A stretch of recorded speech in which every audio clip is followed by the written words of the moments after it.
सौंदर्यं निजरद्गतं प्रकटितं स्त्रीगूढभावात्मकं पुंरूपं च पुनस्तदन्तर्गतं प्राविविशत् स्वप्रिये संश्लिष्टा उभयोर्बभो रश्मये कृष्णो ह्यत्साक्षिकं रूपं तत्तृतीयात्मकं परमभिध्येयं सदा वल्लभं पुष्टिमार्गीय सर्वज्ञ करुणारसः पूरित श्रेष्ठः फलप्रदाता च तस्मै श्रीगुरवे नमः। प्रभुर्नंदकुमारो मे स्वामिनी वृषभानुजा कृतार्थोहम कृतार्थोहम कृतार्थोहम न संशय। વાલા વૈષ્ણવ, આપણે નિજ વાર્તામાં પાંચમો પ્રસંગ છે એ ગત વખતે જોઈ ગયા અને ફરી હવે આપણે ઘણા લાંબા સમય પછી અમુક કારણોસર અમુક કારણ હતા તેથી નિજ વાર્તાના પ્રસંગના વિડીયો એ મૂકી ના શકાણા, પણ હવે ફરી પાછું આપણે આ નિજ વાર્તાના સત્સંગની યાત્રામાં પ્રવેશ કરીએ અને છઠ્ઠો પ્રસંગ છે એ આપણે જોઈએ।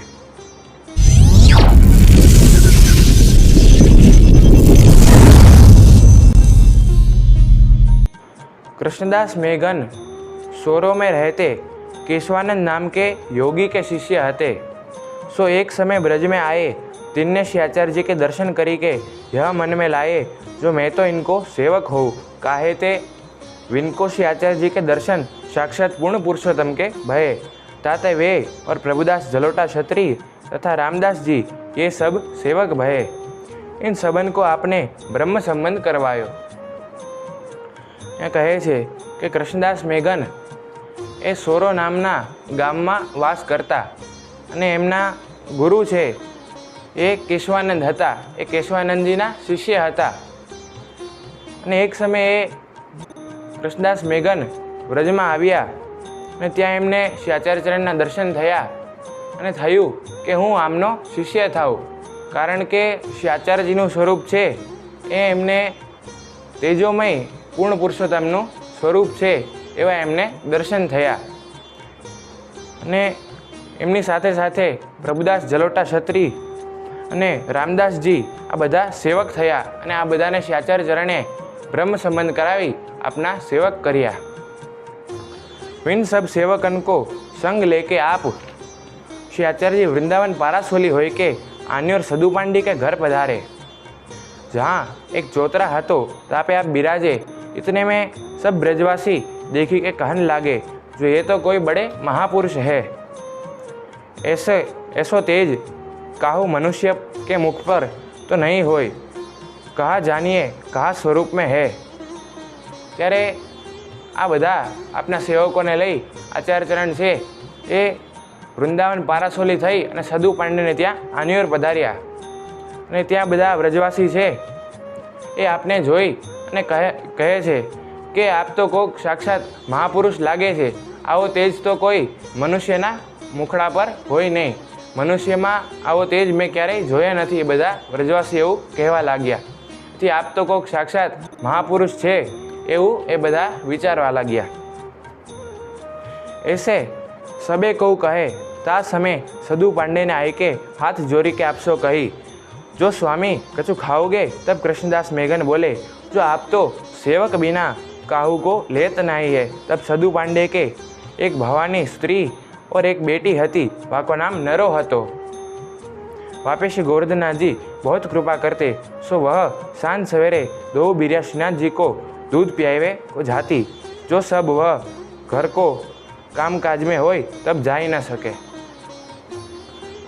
त्यारे सदु पांडे ने हाथ जोड़ी और आचार्य चरण ने विनंती करी कि आप कई भोजन करशो, ग्रहण करशो।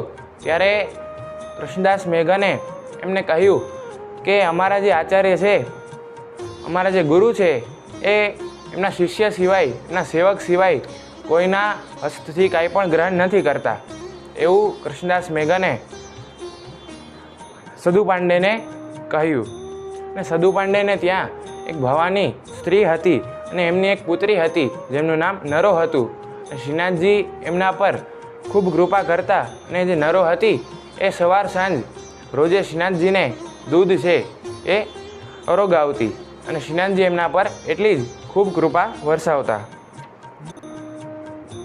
અને નરોને કાંઈ કામકાજ હોય તો એ જાય ના શકે।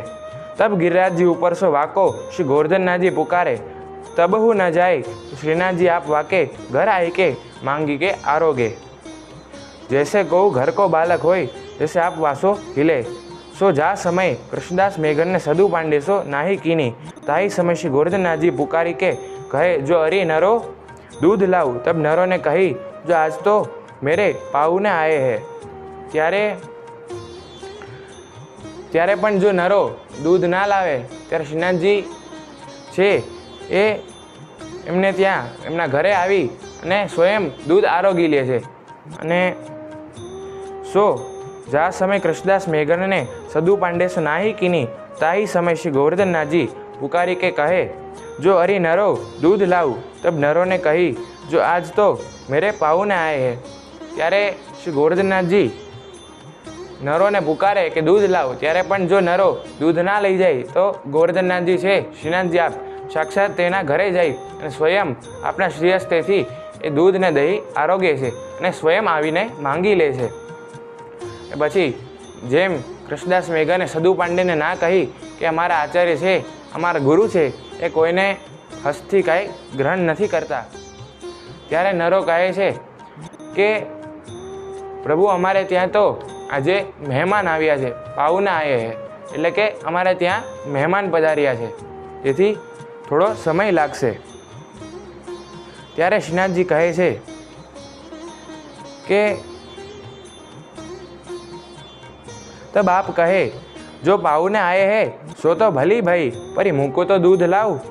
तब नरो ने कही, जो होवारी लाल लाई। सो नरो दूध को कटोरा भरी के पर्वत के ऊपर ले गई।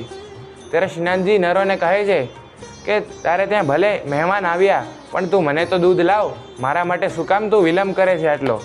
ને ત્યારે પછી નરો કહે છે કે હોવારી લાલ લાય, એટલે કે હમણાં લાલ હું દૂધ લઈને આવું જ છું।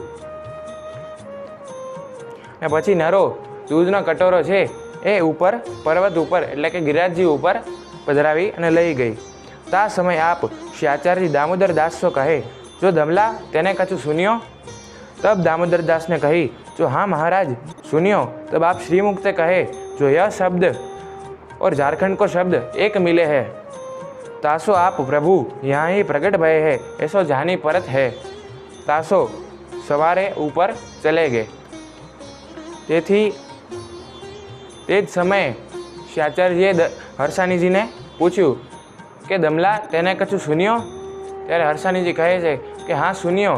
અને ત્યારે આચાર્યચરણ કહે છે કે આ શબ્દ અને જે ઝારખંડમાં જે શબ્દ હતા, ઝારખંડમાં જે શ્રીનાથજી આજ્ઞા કરી હતી, એ આપનો જે અવાજ છે એ એક જ જણાય છે। તેથી આપણને અહીંયા પ્રમાણ મળી ગયો કે શ્રીનાથજી છે એ અહીંયા જ પ્રગટ થવાના છે। તેથી આપણે काले सवारे पर्वत ऊपर गिरिराज जी पर जासू। ऐसे आप श्री मुक्ते कहे, कहत भय इतने में नरो श्री गोवर्धननाथ जी को दूध पियाई के आई। तब श्री आचार्य जी आप वासो कहे, जो यह हमको दे, यहाँ में कछु बच्यो है। तब नरो ने कही, हाँ महाराज रंचक है। तब आप कहे, जो रंचक ही लाऊ। तब वाने कही, जो महाराज घर में दूध बहुत है सो लाऊ। ત્યારે એટલી જ વારમાં શ્રી આચાર્યજી એ વાત કરી રહ્યા હતા અને એટલી જ વારમાં નરો છે એ ગોवर्धननाथજીને દૂધ અરોગાવી અને પાછી ગિરિરાજજી પરથી નીચે આવી અને આચાર્યચરણે નરોને પૂછ્યું કે આમાં કંઈ દૂધ બચ્યું છે।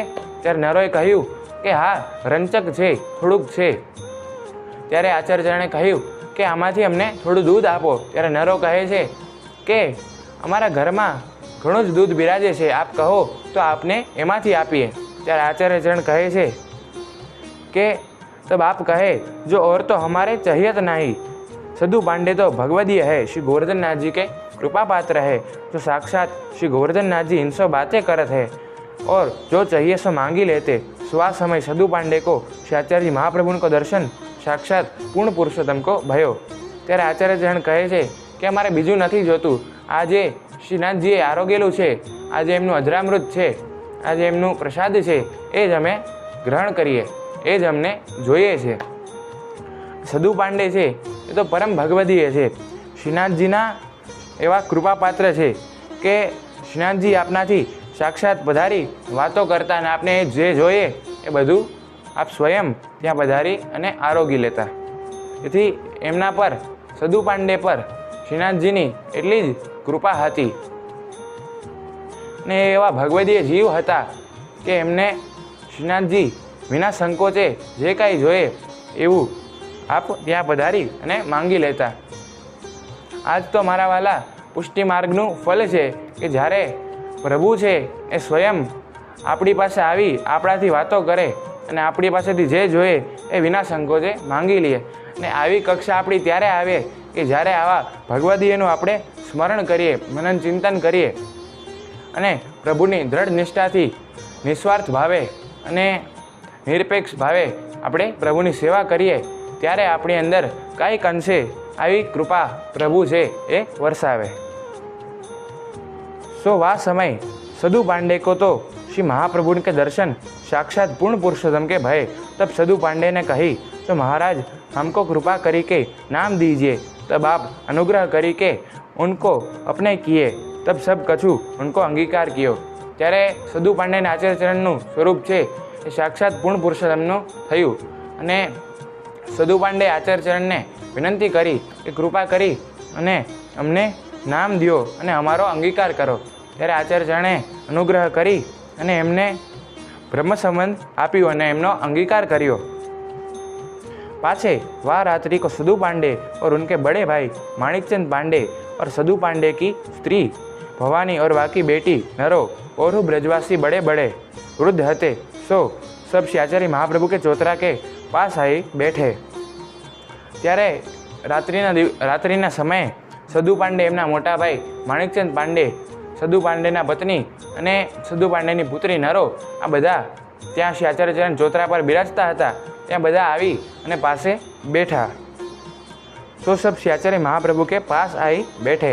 तब आप श्रीमुक्ते कहे जो कहो सदु पांडे ये ऊपर देव दमन प्रकट भय है सो कौन रीति सो प्रकट भय है, इनकी सब बात तुम हमसो कहो. तब सदु पांडे ने कही जो आप तो सब जानत हो और आप ही पूछत हो तो हूँ कहत हूँ. ऐसे कह के जा रीति शू श्री गोवर्धननाथ जी को प्रागट्य भयो हतो ता भाती सदु पांडे कहत भय.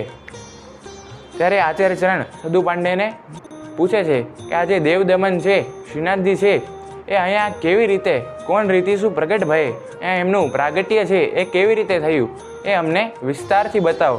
त्यारे सदु पांडे छे कहे छे कि आप तो सर्वज्ञ छो, आप बधुं जाणो छो पण छतां पण मने पूछो छो, एनुं कारण शुं छे? छतां पण हूँ आपने बधी वार्ता छे ए कहूँ छुं. અને શ્રી આચાર્યચરણે એમની બધી વાત સાંભળી કે શ્રીનાથજીનું પ્રાગટ્ય કેવી રીતે થયું. તો વૈષ્ણવ આપણને એવો વિચાર આવે કે સદુ પાંડેને કેમ આચાર્યચરણે પૂછ્યું. તો આચાર્યચરણે એવું કેવલ નથી કે પોતાને બધું આવડે જ છે, જાણે જ છે, સર્વજ્ઞ છે, પણ કાંઈક અંશે સદુ પાંડે પર એમને કૃપા કરી કે આપનું જે મહાત્મ્ય છે, આપનું જે સ્વરૂપ છે શ્રીનાથજીનું એ એમના મુખથી જ એ આપ સાંભળે, એનું આ કારણ છે. અહીંયા આપણે નિજ વાર્તાનો છઠ્ઠો પ્રસંગ છે અહીંયા સંપૂર્ણ કર્યો. આ પ્રસંગ પરથી આપણે એ જોઈ શકીએ કે શ્રીનાથજીની સદુ પાંડે પર અનહદ કૃપા, અને આપણે કહી શકીએ, વર્ણવી ના શકીએ શબ્દોમાં કે શ્રીનાથજી સાક્ષાત ત્યાં પધારી એમની સાથે હસી બોલી અને જે જોઈ એમ માંગી લેતા. એથી આપણા પર પણ શ્રી આચાર્યચરણ કૃપા થાય, એવા ભગવદીય જીવની કૃપા થાય ત્યારે આપણે કંઈક એ સ્વરૂપને જાણી શકીએ. એના વગર બધું નકામું છે. એ જ્યારે આપણે ફલ પુષ્ટિ માર્ગમાં મળે ત્યારે એ સાચો ફલ સમજવો. વિશેષ નહીં કહું વૈષ્ણવ, આજનો આપણો જે છઠ્ઠો પ્રસંગ છે એ અહીંયા જ સંપૂર્ણ કરીએ. શ્રી વલ્લભાધીશ કી જય.